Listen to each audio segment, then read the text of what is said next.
6 years back from today, that is at about 01:15 hours on February 26, 2019, 20 fully armed Mirage 2000 fighter aircraft took off one by one in quick succession from the runway and the taxiway of the Air Force Station at Gwalior. They flew towards Bareilly and tanked up midair and then headed towards Jammu and Kashmir. At about 03:45 hours, the fighters, which were flying in the cover of mountains to escape a Pakistani Saab airborne warning and control aircraft, crossed the LOC at 30,000 feet. While 16 aircraft crossed into POK, including 4 for escort duties, 4 others stayed behind as a backup. 5 Israeli-made Spice 2000 bombs were released about 15 kilometers into POK, which struck the Jaish-e-Mohammed camp in Balakot, and the fighters made their way back to an airfield in the western sector. However, 4 Mirages armed with the Mika RF and IR air-to-air missiles stayed back until the other 12 aircraft made their way back into the Indian airspace lest Pakistani fighters engaged. The entire ops from the aircraft entering POK and landing back in India lasted about 21 minutes. Interestingly, the Spice 2000 that was fired was not the first choice. The plan was to fire 2 sets of missiles. The Spice 2000, which is the 900 kg Spice 2000 and the Crystal Maze missiles. The Spice 2000 uses a digital scene matching area correlator, that is a DSMAC technology, which automatically matches the target as it zooms in with the image that has been pre-fed besides the GPS coordinates. But a proper battlefield damage assessment, the IAF had also intended to fire the Crystal Maze that comes with a camera that relies back the live feed of the target as it closes in until the actual hit.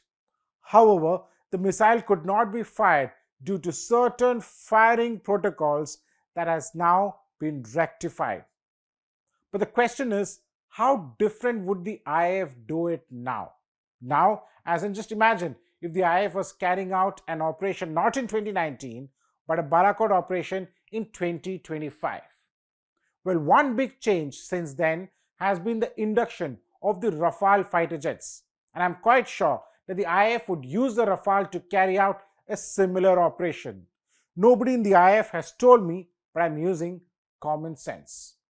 This is because the Rafale is much modern than the Mirage 2000 when it comes to air-to-air missile capabilities, air-to-ground, or radars and sensors. The question someone asked me on my X account is why the Su-30 MKI, the frontline fighter aircraft of the IAF, not used for the strike in 2019. Well, the answer is that the Su-30 MKI is not capable of carrying out such a strike since it does not have the electronics, the avionics, or the missile capability. But yes, they do have the BrahMos missile, but BrahMos is an overkill for such a mission, or one can say an underkill. The Spice 2000 are deep penetration bombs. This means that it does not just explode on its impact, it drills through a building or concrete bunkers and explodes only after it has become stationary. You can actually time when the detonation will take place. And the maximum kill is not because of explosives, but the shrapnel. So if you saw pictures of the Balakot building which was struck, all you could see were holes in the roof. I have seen the satellite imagery that the IAF has post the strike. Those inside were killed, but the building remained intact. The idea was to ensure that maximum number of terrorists are killed rather than just destroy an airfield, radar station, or any other important installation that the BrahMos would be used against. Now anyway, coming back to Rafale. While both Rafale and Mirages have air-to-air missiles, the Rafale is equipped with the Meteor, which has a strike range of about 150 kilometers. This means that it can shoot down enemy aircraft within the 120-150 kilometer range. Mirage does not have that, even though they have the lesser range Mika missiles. While Mirages had the Spice 2000, Rafale has a rupees 40 crore each worth of air-to-ground Scalp missile. The Scalp is a game changer because it has a range of BrahMos and more depending on the version. This means that while Mirages had to enter the Pakistani airspace briefly to launch the missiles, which involved a lot of planning and backup plans in case if the Pakistani radars picked up the signal and launched their own, Rafale would be able to fire the Scalp within the safe confines of the Indian airspace. While Scalp was test fired for the first time by France in 2000, it has gone through various upgrades.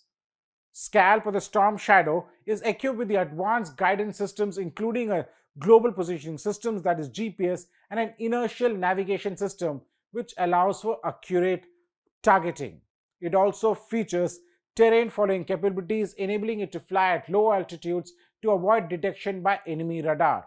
It incorporates stealth features such as low radar cross-section and reduced infrared and acoustic signatures, making it difficult to detect and intercept.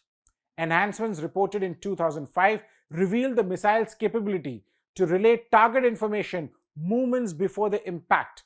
This means it has the capability to relay target information just before impact, utilizing a one-way, that is a link back data link, to relay battle damage assessment information back to the host aircraft.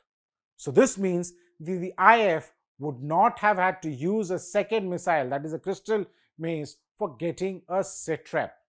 The IAF would have simply flown the Rafale within the safe confines of own airspace and fired a Scalp. This is the difference what technology can actually do. For The Print, this is Snehesh Alex Philip. Do subscribe to our Print's YouTube channel for more such videos.